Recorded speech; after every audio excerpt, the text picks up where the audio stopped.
Hello everyone, welcome to World Watch. Ukraine ने Russia पे recently operation Spider Web के तहत मैसिव ड्रोन स्ट्राइक्स किए हैं, जिनमें रशिया के 34% cruise missile and 41 strategic nuclear bombers, जिसमें टूपोलेव 95 एंड टूपोलेव 22 ये शामिल हैं, इनको कंप्लीटली डिस्ट्रॉय कर दिया गया। संडे को जब यूक्रेन ने इस ऑपरेशन को लॉन्च किया, तो इसमें यूक्रेन ने अपने 117 एफपीवी ड्रोन्स का इस्तेमाल किया एंड इन ड्रोन्स ने रशिया के डीप इनसाइड जो मिलिट्री बेसिस हैं, लिटरली साइबेरिया में इनका एक एयर बेस था, यहाँ पे ये ड्रोन आकर के टकराया एंड इसमें टुपोलेव 95 बॉम्बर ये कंप्लीटली डिस्ट्रॉय हो गया एंड ये यूक्रेन के लिए एक बहुत बड़ी सक्सेस है। इस अटैक के बाद वोलोदिमिर जेलेंस्की ने मीडिया से बात की एंड इन्होंने ऑपरेशन को काफ़ी सक्सेसफुल बताया एंड जेलेंस्की ने यहाँ पे बड़ी इंटरेस्टिंग बात बताई कि जब ये अटैक्स हो रहे थे, तो इन अटैक्स को ऑपरेट किया जा रहा था रशिया के सीक्रेट सर्विस एफएसबी के हेडक्वार्टर के बहुत पास बने एक ऑफिस से एंड इस वजह से इसे रशियन इंटेलिजेंस एजेंसी का भी फेलियर माना जा रहा है। बट सवाल है कि रशिया के पास तो S-400 एयर डिफेंस सिस्टम है,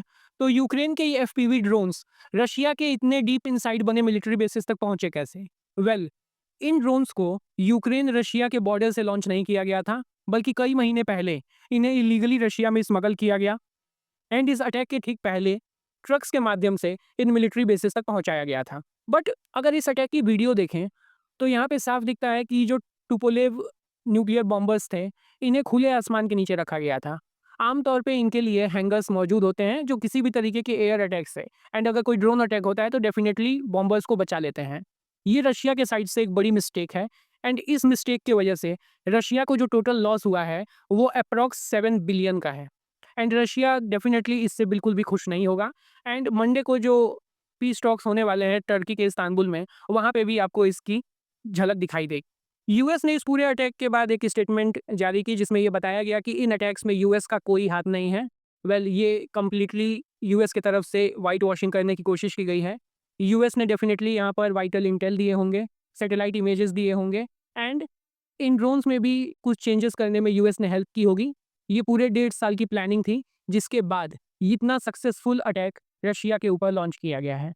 recently US president Donald Trump ने रशिया को धमकी भी दी थी।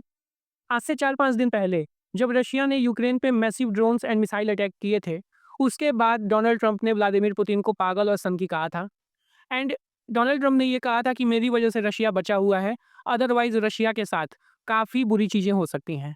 एंड इसके बाद जो अटैक हुआ है, इससे साफ साफ पता चलता है कि यहाँ यूएस की एक्टिव इन्वॉल्वमेंट थी। बट सवाल यह है कि अब रशिया का क्या रिप्लाई होगा। इस अटैक के ठीक बाद व्लादिमीर पुतिन ने एक इमरजेंसी मीटिंग भी बुलाई थी एंड आम रशियंस का अब व्लादिमीर पुतिन के ऊपर काफ़ी ज़्यादा प्रेशर है।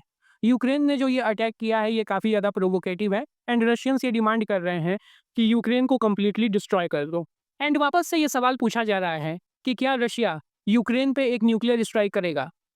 Well, Russia and Vladimir Putin ये दोनों जानते हैं कि अगर रशिया एक न्यूक्लियर अटैक करता है, उस केस में ये नो पॉइंट ऑफ रिटर्न होगा। उसके बाद रशिया को नॉर्थ कोरिया के अलावा दूसरा कोई देश इंक्लूडिंग इंडिया एंड चाइना बिल्कुल सपोर्ट नहीं कर पाएंगे एंड अगर हम सीक्रेटली भी इनकी कोई हेल्प करना चाहें तो नहीं हो पाएगा, क्योंकि उस केस में बाकी सभी देशों का यहाँ पर क्लियर सर्विलांस होगा एंड रशिया के पास अभी भी नॉन न्यूक्लियर काफ़ी ऑप्शंस बचे हुए हैं। रशिया के पास काफ़ी एडवांस्ड मिसाइल टेक्नोलॉजी है, इनके पास MIRV टेक्निक है एंड अगर रशिया इसका इस्तेमाल करता है तो एक झटके में यूक्रेन के कई शहर बर्बाद हो जाएंगे। सो रशिया का जो भी रिस्पॉन्स हो, एक बात तो क्लियर है कि अभी ये वॉर कुछ दिन और चलेगी एंड डोनाल्ड ट्रंप को वेट करना पड़ेगा क्रिटिकल मिनरल्स की माइनिंग के लिए। कोई भी फर्दर अपडेट आती है तो I will make an updated video for you all. तब तक के लिए do like share and subscribe to World watch.